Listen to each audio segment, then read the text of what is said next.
Bonjour et bienvenue dans cette nouvelle séquence du C41 Sylviculture. Nous allons parler dans cette séquence 10 de la conversion en futaies régulières. Ce sera la première vidéo sur ce thème que nous aurons divisé en deux parties. Commençons par quelques généralités.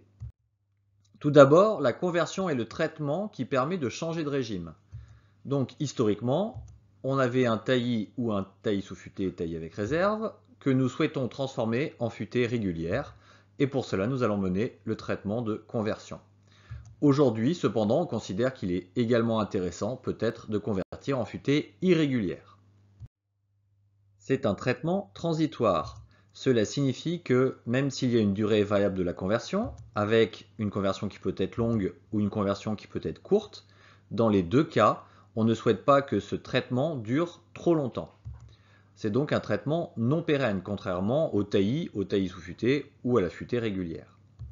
Le début est parfois peu évident, on ne sait pas forcément quand a commencé la conversion. Par contre, la fin est très claire. C'est quand on obtient un peuplement avec le nouveau régime. Il y a conservation des essences dans une conversion, contrairement à la transformation. Donc dans la conversion, on a une régénération naturelle qui va mener à un peuplement avec les mêmes essences. Quand on fait une transformation, on va remplacer les essences, en général, par une coupe rase plus une plantation. Donc là, la durée de transformation est très courte, c'est le temps de la coupe rase et de la plantation. Quels sont les objectifs de la conversion en futaie régulière? Tout d'abord, il s'agit de mener la conversion sans sacrifice d'exploitabilité. Cela signifie que si on a deux durées de conversion différentes, l'objectif premier n'est pas d'aller le plus vite possible. En effet, c'est d'avoir la meilleure valorisation possible du peuplement initial. Donc atteindre une maturité qui va permettre d'éviter les sacrifices d'exploitabilité. Donc dans notre exemple, c'est la durée la plus longue qui est la plus intéressante parce qu'elle permet la meilleure valorisation. Le peuplement initial doit évidemment présenter des potentialités intéressantes. Quand on a un peuplement de départ avec une petite valeur mais un potentiel économique, la conversion va donc permettre un développement de la valeur de ce peuplement avec une limitation des sacrifices d'exploitabilité pour obtenir un peuplement qui va être mûr avec une bonne valeur économique. On lance seulement alors le renouvellement. Donc il nous faut au départ des essences intéressantes et des débouchés de valeur possibles, peut-être pas aujourd'hui, mais dans le futur grâce à la conversion. La conversion se fera par la réserve ou par le taillis. Donc dans les deux cas, c'est une conversion. La conversion par la réserve passe par une utilisation des réserves et un affaiblissement du taillis. A l'inverse, la conversion par le taillis utilise le taillis et considère les réserves comme négligeables dans le fonctionnement. Nous verrons ça non pas dans cette vidéo, mais dans la prochaine vidéo. Si possible, on va choisir la conversion par la réserve. La conversion en futaie régulière par la réserve, avec quelques généralités pour commencer. On convertit par la réserve si elle est suffisamment riche. Cela signifie qu'il faut un minimum de volume de 60 à 80 m3 par hectare, on parle bien là de la réserve, une surface terrière de 10 m² par hectare, on parle toujours de la réserve, et une densité de 50 tiges par hectare. Il faut que ces tiges soient bien réparties. La potentialité du peuplement doit être intéressante. Il faut donc des essences nobles dans la réserve, une bonne qualité génétique, un bon état sanitaire et une valeur future intéressante. La conversion par la réserve peut être menée avec ou sans vieillissement. La conversion par la réserve peut se faire dans ces deux peuplements, ils sont assez riches. À gauche, nous allons travailler sans vieillissement. À droite, avec vieillissement. À gauche, cela signifie que les réserves sont proches de la maturité. Le diamètre moyen est proche du diamètre d'exploitabilité. Il y a donc peu de risque de sacrifice d'exploitabilité. L'attente est limitée avant le renouvellement. À droite, les réserves sont immatures. Le diamètre est faible par rapport au diamètre d'exploitabilité. Il y a donc un risque de sacrifice. Il va donc falloir une capitalisation et donc une conversion avec vieillissement. La conversion par la réserve sans vieillissement sera notre première discussion. On va parler aussi de conversion directe. En effet, le peuplement n'a pas eu de coupe de taillis sous futaie récente. La capitalisation est donc déjà faite. Le diamètre est déjà élevé et il n'y a pas d'amélioration envisageable. On va donc régénérer par la catégorie de diamètre la plus représentée. L'attente est limitée, on va juste atteindre le diamètre d'exploitabilité et les réserves vont faire très rapidement de bons semenciers, ils ont déjà des houppiers bien développés.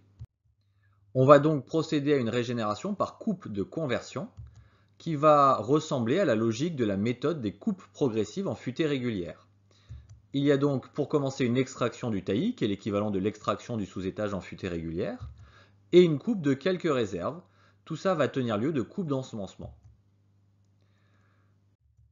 Ensuite, on va passer à la deuxième étape avec la coupe secondaire sur régénération acquise. Les semenciers qui ont fait le travail seront exploités. Et enfin, les dernières réserves seront exploitées lors de la coupe définitive. On va également mener des travaux de suivi de la régénération avec la gestion de la concurrence avec les rejets qui sont très vigoureux. Il va donc falloir des dégagements pour protéger la régénération. On peut, dans le cas de manque de régénération, prévoir des enrichissements ou des compléments avec la même essence. On peut également mener les autres travaux possibles en phase de régénération, voire le cours sur la futée régulière. Parlons maintenant de la conversion par la réserve avec vieillissement. On a donc une durée de conversion qui est relativement longue. C'est le temps nécessaire avant l'exploitation du dernier semencier. Or, on a dit qu'il y avait un besoin de capitalisation, et donc une amélioration est requise pour améliorer le peuplement au mieux de sa valeur. La durée dépend de deux facteurs, la distance, la différence entre le diamètre actuel et le diamètre d'exploitabilité, et la vitesse d'accroissement. Si le peuplement est à 30 de diamètre moyen et qu'on souhaite un 60 de diamètre moyen, et que le peuplement pousse d'1 cm par an, chaque arbre, il va donc falloir 30 ans pour assurer la conversion. On vise dans un premier temps la fermeture du couvert par la réserve. On va donc favoriser le développement des futurs semenciers et dans le même temps fermer le couvert au-dessus du taillis. Nous verrons après que c'est important pour l'épuiser. Ensuite, on améliore les réserves avec des éclaircies préparatoires à la conversion. On utilise aussi le terme d'EPC. Donc ce sont des opérations légères, on le voit ici, on a coupé un seul arbre, avec des rotations longues. On va travailler en amélioration. Ici, on considère que l'arbre enlevé va gêner un arbre de qualité intéressante à sa droite, et donc c'est bien une amélioration. Il y a éventuellement des coupes sanitaires, et la récolte des trop vieux.